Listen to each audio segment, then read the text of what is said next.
Hello everyone, YouTube ચેનલમાં આપનું સ્વાગત છે. ઘરે રહો અને સ્વસ્થ રહો, આ સૂત્રને આપણે સાર્થક કરી આ પ્લેટફોર્મ પર મળતા રહીએ છીએ. તો હવે આપણે એક્સરસાઇઝ 1 સુધી પહોંચી ગયા છીએ. 1.6 સુધી કમ્પ્લીટ કરી લીધું છે. તો જે વિદ્યાર્થી મિત્રો હજી અગાઉના સેશનના બાકી હોય તો જોઈ લઈએ, ફેરબુક કમ્પ્લીટ રેગ્યુલર બનાવી લઈએ.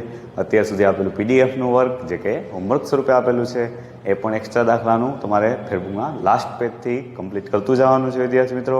કારણ કે હજી આવા ઘણા બધા આપણને એવા એક્સરસાઇઝ અસાઇનમેન્ટ સ્વરૂપે મળવાના છે. તો સાથે રહેશો વિદ્યાર્થી મિત્રો. હવે શરૂ કરીએ આપણે એક્સરસાઇઝ 1, એમાં દાખલા નંબર 4. તો દાખલા નંબર 4 છે, રકમ થોડીક અલગ આપેલી છે. કેવી રીતે? સાબિત કરો કે નીચે આપેલ ચારેય શરતો સમકક્ષ છે. મિનિંગ આપણે સમજાય એમ થાય, સમકક્ષ મિનિંગ સમાનાર્થી છે. કે એ સબસેટ બી લખેલું હોય કે એ માઇનસ બી બરાબર 5 લખેલું હોય, ઇક્વલ છે. બે વસ્તુ કન્સેપ્ટ એક જ છે. એ માઇનસ બી 5 લખેલું હોય કે એ યોગ બી બરાબર બી લખેલું હોય, આ પણ કન્સેપ્ટ એકના એક જ કહેવા માંગે છે. કે પછી એ છેદ બી બરાબર એ હોય, તો આ બધા કન્સેપ્ટનો મિનિંગ એક જ છે એવું સમજાવવાનું છે આપણે. આ સમજવા માટે ખરેખર તો આ ઉપયોગી દાખલો આ પ્રશ્નમાં કે એમસીક્યુમાં ક્યાંક ને ક્યાંક કન્સેપ્ટમાં ઉપયોગ થશે. ડાયરેક્ટલી આવો દાખલો પૂછવાની શક્યતા ઓછી છે. તો આપણી કન્સેપ્ટ સમજવા માટે નોંધ લઈએ. કન્સેપ્ટ માટે આપણે નોંધ એટલા માટે લઈએ કે ફેરબુકમાં લખવાની સાઈડ વર્કમાં એ આપણી નોંધ થઈ જશે સમજૂતી માટે. કે એવું કોઈ પણ ઉદાહરણ લ્યો જે પહેલી શરતનું પાલન કરે. એ બીનો ઉપગણ છે. મેં અહીંયા ઉદાહરણ લીધેલું છે 1 2 3 અને બી ગણમાં 1 2 3 4. તો એ સબસેટ બી થાય કે નહીં? ઓકે, આ શરત સ્વીકારીને આગળ વધીએ તો એ માઇનસ બી શું થાય? તો વિદ્યાર્થી મિત્રો, એ માઇનસ બીની વ્યાખ્યા એમાંથી બીના તમામ સભ્યો કાઢી નાખો. તો બીના તમામ સભ્યો એટલે 1 2 3 કાઢી નાખ્યા તો કાંઈ વધ્યું નહીં. ખ્યાલ આવ્યો વિદ્યાર્થી મિત્રો? એ માઇનસ બી એમ ના ખબર પડે તો એ માઇનસ એ છેદ બી કહેતા આપણે જે તફાવત ગણ સ્વરૂપે લેતા હોય. તો એ છેદ બી એટલે આપણા માટે શું થયું? 1 2 3. એ ગણ એ 1 2 3. આ ગણમાંથી આ તમામ સભ્યો દૂર કરો તો ખાલી ગણ તો વધે જ. ઘણા બધા વિદ્યાર્થી મિત્રો 0 બોલી જાય. ખરેખર એવું નથી. ગણના તફાવત લે સભ્યો દૂર કરવા કાંઈ જ ન વધે તો ખાલી ગણ આ રીતે લખો અથવા છગડીયા કૌંસમાં ખાલી રાખો. તો આ પણ શરતનું આપોઆપ પાલન થયું જ. કહેવાનો મિનિંગ આ શરતનું પાલન થતું હોય એટલે કે આ હોય જ. આ બે ઇક્વલ થઈ ગયું. ઓકે, આના ઉપરથી હજી વધારે કહો. એ સબસેટ બી, તો એ સબસેટ બી ઉપરથી એનો મિનિંગ આઈ કહી શકાય. કેમ? તો કે એના તમામ ગણ એના તમામ સભ્યો બીમાં આવી જાય છે. એનો મિનિંગ એ નાના ભાઈ છે, બી મોટા ભાઈ છે. તો એ યોગ બી જ્યારે કરો તો યોગગણ સ્વરૂપે શું આવે? મોટા ભાઈ સ્વરૂપે જવાબ આવી જાય. કારણ કે રિપીટ તો કરાય નહીં. છેદગણ સ્વરૂપે જવાબ શું આવી જાય? નાના ભાઈ આવી જાય. બસ આ શરતો એકબીજાને સમકક્ષ છે. આમ લખેલું હોય કે આમ કે આમ બધું એકનું એક છે એવું સમજવા માટે આપણે આ નોંધ લીધી. એ તો ઓકે, આપણી સમજણ વધે એટલા માટે. આપણે એક્ઝામમાં કદાચ એ પૂછાય તો લખવાનું કેવી રીતે? પરિણામ 1 સ્વીકારી, પરિણામ 2 સાબિત કરી. પરિણામ 2 સ્વીકારો એટલે પરિણામ 3 સાબિત કરો. ટૂંકમાં 2 આપણે એકબીજા અનુકૂળ છે તો ગમે એ ઉપયોગ કરી શકીએ અને 3 ઉપરથી 4 સાબિત કરી શકીએ. તો હવે પેલું પરિણામ સ્વીકારી કે સબસેટ બી લઈએ. એનો મિનિંગ મેં હમણાં કીધું એમ, આનો અર્થઘટન વ્યાપક સ્વરૂપે શું કરાય કે એક્સ જો એવો કોઈ ઘટક એમાં હશે તો એ એક્સ નામનો ઘટક બીમાં હશે ને હશે. તો આવા તમામ ઘટકો આના આવી જાય તો બેનો છેદગણ એ જ થાય. તો અહીંયા એ માઇનસ બીની તફાવતની વ્યાખ્યા એ છેદ બીને બદલે એ લખ્યું તો એ માઇનસ એ 5. વ્યાપક સ્વરૂપે આ જ વસ્તુ કરી અહીંયા. બરાબર? તો પહેલી શરત સ્વીકારી તો બીજી સાબિત થઈ. બીજી સ્વીકારીએ વિદ્યાર્થી મિત્રો પરિણામ 2 સ્વીકારી. આપણે એવું જ લખીએ, પરિણામ 2 સ્વીકારી. તો પરિણામ 2 સ્વીકારી એટલે શું થયું કે એ માઇનસ બી બરાબર 5. આવું ક્યારે બને? ઉલટા સ્ટેપ હાલવાના. એ માઇનસ બી બરાબર 5 ક્યારે બને? એ માઇનસ બી બરાબર 5 એ અને એ છેદ બી સરખું થઈ જતું હોય તો આપણે એમ કહી શકાય ત્યારે એ અને એ છેદ બી સરખું હશે તો જ આવું બનતું હોય. બરાબર? અથવા આપણે એમ કહી શકો એ માઇનસ એ છેદ બી અહીં વ્યાખ્યા લાગુ પાડો તો ખબર પડી જાય અને ઇઝિકલ ટુ સામે લઈ જતો. તો એ અને એ છેદ બી ઇક્વલ ક્યારે થાય? તો આ નાના ભાઈ અહીંયા જવાબ આવ્યો તો જ હોય. એટલે કે એનો મિનિંગ એ સબસેટ બી પણ હોય. જો એને એ જ પાછા સ્ટેપ ઉલટા લીધા. એ સબસેટ બી હોય તો હવે એવું કહી શકાય કે એ યોગ બી યોગગણ કરવાથી જવાબ હંમેશા મોટા ભાઈ જ આવે. અને હારોહાર ચોથું સ્ટેપ પણ આમાં આમાં સમજૂતી કહી દઉં. કેમ? તો કે પરિણામ 3 સ્વીકારો. એ યોગ બી બરાબર બી ક્યારે આવે? તો પાછું આ જ લખીશ, એ સબસેટ બી હોય. તો ચોથું પરિણામ પણ એમ સાબિત કરી શકાય, પણ ડાયરેક્ટ લખો તો ચાલે. કે હવે પરિણામ નંબર 4 સાબિત કરવા માટે પરિણામ 3 સ્વીકારો. પરિણામ 3 સ્વીકારીએ. પરિણામ 2 ઉપર સ્વીકાર્યું તો ત્રીજું આવ્યું. ત્રીજું સ્વીકારીએ એટલે પરિણામ 3 સ્વીકારીએ એ યોગ બી બરાબર બી. આનો મિનિંગ શું થાય? બી મોટા ભાઈ ક્યારે આવ્યા હોય? તો કે સબસેટ બી હોય. તો પાછું મૂળ તો ત્યાં જ છે કે આ સબસેટ હોય તો એ છેદ બી કેટલા થાય? તો કે જ્યારે છેદગણ પૂછવામાં આવે ત્યારે નાના ભાઈ જ બને, કારણ કે સબસેટ છે એટલા માટે. ઓકે, તો આ પરિણામ પણ આપણા માટે સાબિત થયેલું કહેવાય. હવે પરિણામ 4 સ્વીકારી, પરિણામ 4 સ્વીકારી તો એ તો સ્વયં સ્પષ્ટ છે. પરિણામ 4 સ્વીકારીએ એટલે કે એ છેદ બી બરાબર એ ક્યારે આવે તો કે એ સબસેટ બી હોય તો જ આવે. આવું શક્યતા આપણે વિચારી શકો ઉદાહરણ પરથી. એ છેદ બી કરો આમાં, એ છેદ બી એ ક્યારે આવે તો કે આના તમામ સભ્યો આમાં સમાઈ જતા હોય તો, એટલે કે ઉપગણની શરતનું પાલન થતું હોય તો પરિણામ 1 થી 4 એકબીજાને સમકક્ષ છે એવું લખી શકાય.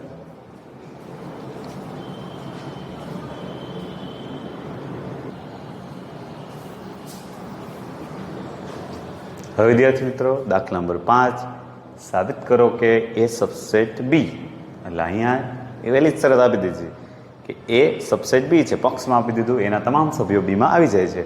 તો સી માઇનસ બી જે તફાવત ગણ બને subset of C minus A. C એક નવો જ ગણ છે તો આપણે ઉદાહરણ સ્વરૂપે સાબિત કરી શકીએ, સમજી શકીએ કે એ અને બી એવો સંબંધ લેવાનો કે એ અને બી આપણા માટે સંબંધ એવો લેવાનો આપણી જાણકારી માટે ભાઈ ઉપગણ એ રીતે સંબંધ લેવાનો, બરાબર. સી ગણ છે એ કોઈ પણ લ્યો, કોઈ પણ એટલે આપણે ઉદાહરણ તરીકે 1 to 5 લઈ લ્યો, જરૂરી નથી કે ઉપગણ એને સંબંધિત, આ રીતનો કોઈ પણ લઈ લ્યો સી ગણ. તો હવે એમાં શરતનું પાલન થાય ને થાય જ. સી માઇનસ બી કરો, કરી જુઓ. સીમાંથી બીના સભ્યો, સીમાંથી બીના સભ્યો એટલે 4 5 6, સીમાંથી એના સભ્યો એટલે 1 2 બાદ, તો 4 5 6 3 4 5 6 માં આવી જાય કે નહીં. ફરી વાર ઉદાહરણ હું એમ કહું કે અહીંયા સી માઇનસ બી તૈયાર કરો તો સીમાંથી બીના સભ્યો દૂર કરો એટલે 1 2 3 1 4 5 6, અને સી માઇનસ એ કરો, સી માઇનસ એ એટલે 3 4 5 6. તો ખ્યાલ આવ્યો? સી માઇનસ 4 5 6 3 4 5 6 માં આવી જ જાય, હંમેશા પાલન થાય જ. આ ઉદાહરણ સમજવા માટે ત્યાં કાંઈ આપણે બુકમાં દર્શાવવાની જરૂર નથી. કોઈ વિદ્યાર્થી મિત્રોને આ શું લખેલું છે એ ન સમજાય તો આ ઉદાહરણ વિચારી શકાય, બરાબર. અને ઉદાહરણ સ્વરૂપે ચકાસી શકાય. આ પરિણામ આપણે ચકાસણી કરી કહેવાય. ક્યારેક એવું આવે કે આ પરિણામ ચકાસો કોઈ પણ તમારી તો ઉદાહરણ લઈને, તો આ ઉદાહરણ લઈ શકાય. આપણે એક થોડીક વધારાની વાત સમજવી છે. તફાવત ગણ અત્યાર સુધી જે કાંઈ વ્યાખ્યા લીધી તો સાચી કે એમાંથી બેના છેદના સભ્યો દૂર કરો, ઇટ મીન્સ એ માઇનસ બી તફાવત ગણ કહેવાય. તો એને ગુણધર્મની ભાષામાં કેમ લખવું? ગુણધર્મની ભાષામાં એમ લખી શકાય તમામ ઘટકો આમાં એક્સ હશે, એમાં હશે પણ બીમાં ન હોય એવા. કારણ કે એમાંથી બીના સભ્યો તમે કાઢો છો તો બીમાં ન હોય એવા સભ્યો અહીંયા હોય જ નહીં.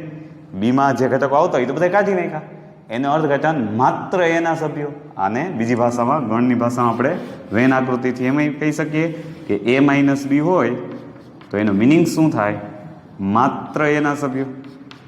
તમે જોઈ શકો માત્ર એના જ છે. અહીંયા માત્ર ચા પીવાવાળા એવું કહેતા, તો એમાં કોફી પીવાવાળા ન હોય ને ન જ હોય, બે વાળા જ કાઢી નાખ્યા, ચા અને કોફી વાળા. તો માત્ર ચા પીવાવાળા. ખ્યાલ આવે વિદ્યાર્થી મિત્રો આ ઉદાહરણ ઉપરથી? એટલે આને સમજાય એવી રીતે એ ગણમાં ચા પીવાવાળા સભ્યો, બી ગણમાં કોફી પીવાવાળા સભ્યો.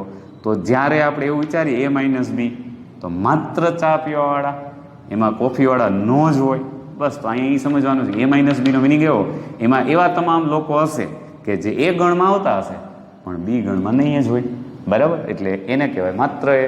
તો તફાવત ગણને હવે બીજી રીતે એમ પણ સમજ્યા આપણે કે ગુણધર્મ રીતે આમ પણ લખી શકાય, બરાબર. તો આનો આપણે ઉપયોગ કરીએ. અહીંયા સૌથી પહેલી શરત શું આપેલી છે? એક સબસેટ બી. અહીંયા એ સબસેટ બી પક્ષમાં આપેલી શરત છે, એના તમામ સભ્યો બીમાં આવી જાય છે, બરાબર. આનો ક્યાંક આપણે ઉપયોગ કરશું.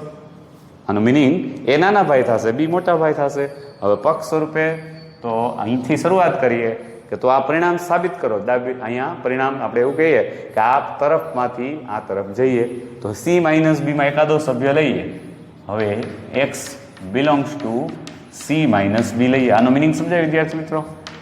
કોઈ એક ગણમાં એક્સ નામનો ઘટક આવેલો છે, એક્સ નામનો ઘટક સી માઇનસ બીમાં આવેલો છે. આવા ગણમાં આવેલો છે એનો અર્થઘટન તમે શું સમજો? હું એમ કહું કે આમાં કોઈક એક્સ ઘટક આવેલો છે તો પહેલો જે ગણ છે એમાં હોય જ, બીજામાં ન જ હોય, બસ. એવું જ અહીંયા લખો તો એક્સ નામનો ઘટક સીમાં હશે જ, એક્સ નામનો ઘટક બીમાં નહીં જ હોય. આપણે ચા અને કોફી ઉપરથી યાદ રાખી શકો, બરાબર ને? સી એટલે ચાવાળા, ચામાં સભ્યો હોય એવા છે, ચા પીતા હોય એવા, આમાં નહીં જ હોય. કોફી પીવાથી એવા ચામાં ન જ હોય. તો આનો મિનિંગ એવો થાય સી માઇનસ બી માત્ર ચાવાળા. સરળતા ખાતર પહેલા ઘટકમાં પહેલા ગણમાં હોય જ, બીજા ગણના સભ્યમાં ન જ હોય આ સભ્ય. તો હવે આને બદલે આપણે એવું લખી શકીએ x બિલોંગ્સ ટુ સી. બી ગણને બદલે બી ગણ તો મોટો ભાઈ છે, મોટા ભાઈને બદલે નાનો ભાઈ લખવો તો ન જ હોય. મોટા ભાઈમાં એ વસ્તુ નથી તો નાના ભાઈમાં તો ન જ હોય. તો સ્વાભાવિક છે અહીંયા એવું લખી શકે કે મોટા ભાઈમાં વસ્તુ નથી તો નાના ભાઈમાં તો ન જ હોય. બીને બદલે આવું લખી શકા એ સબસેટ બી આપેલું છે એટલે. તો આ પાછી વ્યાખ્યા થઈ ગઈ X belongs to C. X એમાં નથી તો does not belongs to A, બરાબર. તો આનો મિનિંગ એવો થઈ ગયો X belongs to C minus A. વ્યાખ્યા ગુણધર્મ જો આવી શરતનું પાલન થાય તો આને આ રીતે લખી શકાય. તો સરળતાથી સાબિત થઈ ગયું. આ થોડુંક તાર્કિક છે. અહીંયા જે બે લીટા કર્યા છે એ ઇમ્પ્લાઇઝ અથવા આપણે એવું કહી શકીએ કે આ જો આમ તો આમ એ રીતે આપણે લખતા કદાચ કોઈ તેથી કરીને લખે તોય ચાલે, અથવા તો આમ આપણે તાર્કિક વિધાન લખવા માટે આવા શરત સંકેતનો ઘણી બધી વાર ઉપયોગ કરશું. 14મા ચેપ્ટરમાં આને વધારે સરળતાથી સમજશું. અત્યારે તો આને જો આમ તો આમ એટલે કે આમ એવું ગાણિતિક રીતે દર્શાવવા માટે આપણે ઇમ્પ્લાઇઝ એવું કરીએ છીએ. આ જે સંકેત છે એને કદાચ એવું ન સમજાય તેથી એવું કરીને લખો તો પણ ચાલે.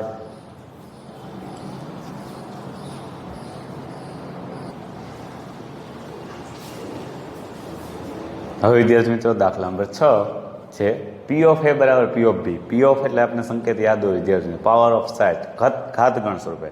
તો ઘાતગણ એ અને બી સમાન હોય.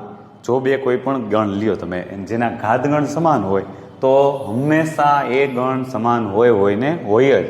એમને ખબર પડી જાય ઘાતગણ ક્યારે સમાન થયા હોય, ગણ ઇક્વલ હોય તો જ. પણ અહીંયા વ્યાપક સ્વરૂપે આપણે સાબિત કરવાનું છે. કોઈ વિદ્યાર્થી મિત્રો ઉદાહરણ લઈને પણ વિચારી જવું ઘાતગણ સમાન થઈએ એવા કોઈ ગણના ઉપગણો બનાવીને એક ગણમાં લખો, પછી બીજો ગણ પણ એવો જ લખો તો આપોઆપ ખબર પડી જાય એ અને બી ગણમાં સભ્યો એના એ જ રહેવાના, મિનિંગ સમાન ગણ થવાનો જ. આપણે અહીંયા વ્યાપક સ્વરૂપે સાબિત કરીએ પણ ખૂબ સરળ છે. એના માટે આપણે શું કામ કરવાનું થાય કે ભાઈ ઘાતગણનો કન્સેપ્ટ યાદ કરવો જોઈએ કે ભાઈ એ ગણની અંદર કોઈ પણ સભ્ય હશે, 1 હશે, 2 હશે, બરાબર. તો એનો જ્યારે પાવર સેટ બને તો કેવી રીતે બને? એક તો ખાલી ગણો, બીજા આવા એક સભ્યોવાળો ગણ અને એક આખો. આ આપણને ખબર છે. તો અહીંયા ઉલટું લઈએ આપણે કે એકાદો સભ્ય આમાંથી લઉં. ધારો કે એક્સ નામનો સભ્ય આમાં હોય તો પાવર ઓફ સેટમાં એનો ઉપગણ હોય ને હોય જ. એક્સ નામનો સભ્ય એ ગણમાં હોય, વ્યાપક રીતે આપણે એક્સ નામનો સભ્ય એ ગણમાં હોય તો એનાથી બનતો ગણ આનો સભ્ય કહેવાય જ. આવું જો સમજાઈ જાય તો સાબિતી ખૂબ સરળ છે. તો અહીંયા વિદ્યાર્થી મિત્રો ઉદાહરણ હવે નથી આપતો, એના બદલે સીધી જ સાબિતી આપણે વિચારીએ કે ભાઈ એવો ઘટક કે ભાઈ આપણે અહીંયા સાબિત કરવાનું પરિણામ શું છે? એ બરાબર બી ને. તો એક એવો ઘટક પસંદ કરીએ જે એ ગણનો સભ્ય હોય. એક્સ નામનો એક ઘટક છે જે એ ગણની અંદર આવેલો છે. તો ફાઇનલ થઈ ગયું કે નહીં? આનાથી બનતો ગણ એટલે કે આ હમણાં જે સમજાવ્યું આપણે આનાથી બનતા ગણ એ પી ઓફ એનો સભ્ય હોય ને હોય જ. જો વિદ્યાર્થી મિત્ર નામ ન સમજાય તો આવું ઉદાહરણ લઈ જવું અને ઉદાહરણ ઉપરથી વિચારવું કે ભાઈ આ 1 નામનો જે ગણ બન્યો એ આનો સભ્ય કહેવાય જ, બરાબર. તો હવે આના ઉપરથી આપણે એમ કહી શકીએ. હવે ખૂબ સરળ છે સાબિતી વિદ્યાર્થી મિત્રો, બરાબર સમજજો. અહીંયા સુધીના બે સ્ટેપ બરાબર ક્લિયર હોય તો પી ઓફ એને બદલે કાંઈ લખી શકાય કે આ પક્ષમાં શરત આપેલી છે. આપણે અહીંયા કહી શકીએ કે ભાઈ શું લખી શકાય તો કે પી ઓફ એ બરાબર પી ઓફ બી, એટલે પી ઓફ એને બદલે પી ઓફ બી લખી શકાય. તો અહીંયા લખી નાખવું પી ઓફ બી. પાછા ઉલટા હાલો કે ભાઈ એક એવો સભ્ય મળ્યો ગણ બન્યો એનો કે જે પી ઓફ બીનો સભ્ય છે. તો એવું ક્યારે બને તો કે એ સભ્ય હંમેશા બીનો, અહીંયા એ ઘટક બીનો જ હોય તો જ એના ઘાતગણનો સભ્ય તરીકે આવે. તો એક્સ બિલોંગ્સ ટુ બી. આનો અર્થઘટન વિચાર હતો જેટલા આવા એક્સ સભ્ય લ્યો એમાં લ્યો ને મળે બીમાં, એના તમામ સભ્યો બીમાં મળે છે તો વ્યાપક સ્વરૂપે આપણે શું કહી શકાય? તેથી એના બધા જ સભ્યો જો આ રીતે બીમાં મળતા જાય તો એ સબસેટ બી કહેવાય. બસ આપણે એક પરિણામ સાબિત કરી દીધું. હવે એનાથી ઉલટું કે ભાઈ આપણે એવું વિચારીએ કે આને બદલે આમ સભ્ય લીધો હોય તો કે ધારો કે હવે કોઈક એવો ઘટક લીધો કે જે બીનો સભ્ય છે. તો હવે સાબિતી એઝ ઇટ ઇઝ જ છે, એનો ગણ એ પી ઓફ બીનો સભ્ય કહેવાય. હવે પી ઓફ બીને બદલે કાંઈ લખી શકાય તો કે આ પક્ષમાં કીધું છે પી ઓફ બી લખો કે પી ઓફ એ લખો, બે ઇક્વલ છે એવું આપણને પક્ષમાં જ કહી દીધું, બરાબર. તો એનો ઉપયોગ કરીને પી ઓફ બીને બદલે લખીએ તો આપણે આ ગણ એ સભ્ય કહેવાય પી ઓફ એનો પણ, બરાબર. તો આવું ક્યારે બને? એક્સ નામનો ઘટક એમાં હશે જેટલા જેટલા સભ્યો બીમાં લીધા, આવી રીતે એક્સ એટલે જેટલા વ્યાપક સ્વરૂપના તમામ સભ્યો બીમાં લીધા, તમામ એમાં મળ્યા. આવું તો ક્યારે બને? તો કે તેથી આપણે એમ કહી શકીએ બી સબસેટ એ. આવું હોય તો જ બરાબર. પરિણામ 2. ફરી 1 અને 2 ભેગા કરી દઈએ આપણે, ફરી 1 અને 2, તો આપણે એવું કહી શકીએ કે એ સબસેટ બી હોય કે બી સબસેટ એ હોય. બે શરતનું ક્યારે પાલન થાય? જો એ બરાબર બી હોય તો જ. મિનિંગ કે આપણે પરિણામ સાબિત કર્યું. આ આપણી સમજૂતીનો ભાગ થઈ ગયો, એ લખવાનો નથી ક્યાંય.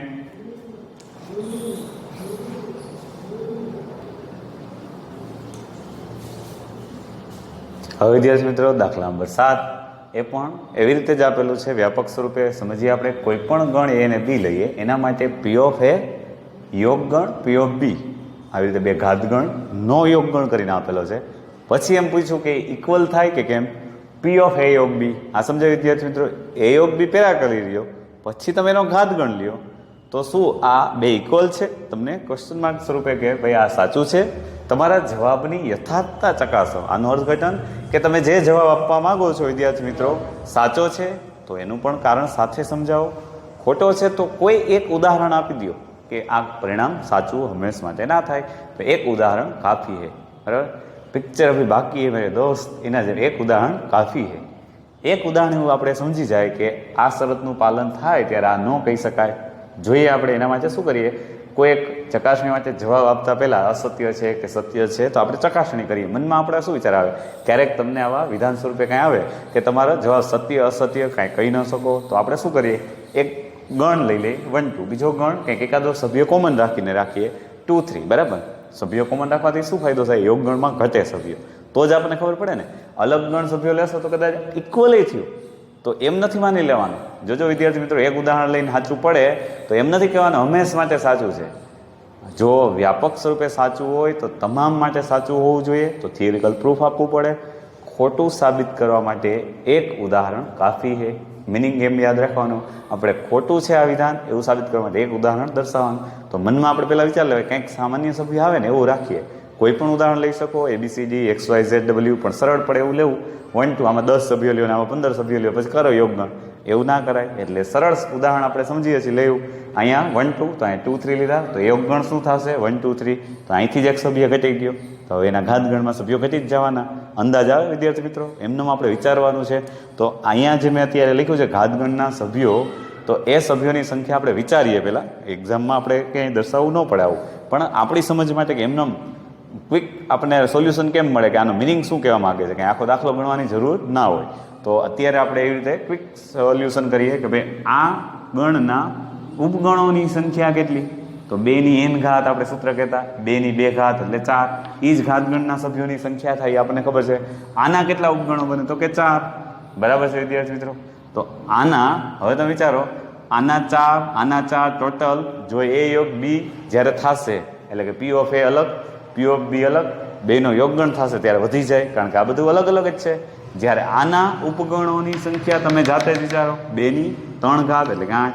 તો અહીંયા આપણને એવું લાગે કે આ તો બે ઇક્વલ છે. જો બે ઇક્વલ થયું, પણ તમારે શું કામ કરવાનું છે? અહીંયા રહેલા સભ્યો અને અહીંયા રહેલા સભ્યો જ્યારે તમે ઉપગણ સ્વરૂપે લખશો ત્યારે કોઈક રિપીટ થવાના છે. સાચું? કેવી રીતે? 2 અહીંયા 2, તો એ નીકળી જશે એકવાર. તો તમે જાતે વિચારી જાઓ, જ્યારે ઘાતગણના સભ્યો આના 4 હોય, કેવા પ્રકારે હોય? 5 1 2 અને 1 2. હવે એવી જ રીતે 5 1 અને 1 2 અને 2 3 અને 2 3. તો હવે તમે વિચારી જાઓ, આ 2 વાર નહીં આવે, 5 2 વાર નહીં આવે, તો હવે તમે કેટલા સભ્યો લખશો? પી ઓફ એ પી ઓફ બી ના યોગગણ તરીકે 1 2 3 4 5 અને 6. તો આના 6 સભ્યો થશે, આના 8 સભ્યો થશે. તો નોટ ઇક્વલ. મિનિંગ કે આવું હંમેશા સાચું ન પડે, ત્યાંથી જ ખબર પડી જાય. પણ આ ક્વિક સોલ્યુશન માટે વિચારવા માટે કે આ પરિણામ અસત્ય છે, આપેલ વિધાન અસત્ય છે, એની ચકાસણી આપણે વ્યવહારિક ઉદાહરણથી પણ કરીએ, આવી રીતે ઉદાહરણ લઈને પણ સમજાવીએ. આપણી સમજૂતી હતી. હવે વિદ્યાર્થી મિત્રો આપણે આ જ ઉદાહરણ માટે કહીએ પી ઓફ એ શું થશે તૈયાર કરીએ પહેલા. તેથી પી ઓફ એ આપણને ખબર છે, હમણાં મેં વ્યવસ્થિત લખી દીધા વિચારીને. અહીંયા ખાલી ગણ 1 2 અને 1 2. ચાલો આ પી ઓફ એ બધાને ખ્યાલ આવી જાય. આના તમામ ઉપગણો બનાવવાના, એ ઉપગણને ગણમાં લખવામાં આવે, એને જ એનો ઘાતગણ કહેવાય. પી ઓફ બી શું થશે? પી ઓફ બી આપણા માટે 2 3 બરાબર 5 એ તો છે જ, અને 2 3 આડાવડા લખી શકાય, નો પ્રોબ્લેમ. ચાલો પી ઓફ એ અને પી ઓફ બી નો યોગગણ શું થશે? હમણાં આપણે કીધું એમ રિપીટ નહીં થશે. રિપીટ ન થવાથી એક પરિણામ બની ગયું. ખાલી ગણ લઈ લેવાનો, એકવાર 1 લઈ લે, એકવાર 2 લઈ લે, એકવાર 3 લઈ લે, એકવાર 1 2 લઈ લે. ચાલો હવે આ 2 તો કે નહીં આવે, 3 આવી ગયા, 5 નહીં આવે બીજી વાર, તો 2 3. તો આમાં 6 સભ્યો આ રીતે બને, એ પરિણામ એક થયું આપણા માટે. હવે વિદ્યાર્થી મિત્રો પી ઓફ એ યોગ બી કરો તો હવે પી ઓફ એ યોગ બી એનો મિનિંગ એવો થાય, એ યોગગણ બી કરેલો છે એના તમામ ઉપગણો લખો. સ્ટાર્ટિંગ કરીએ 5 થી, પછી 1, પછી 2, પછી 3.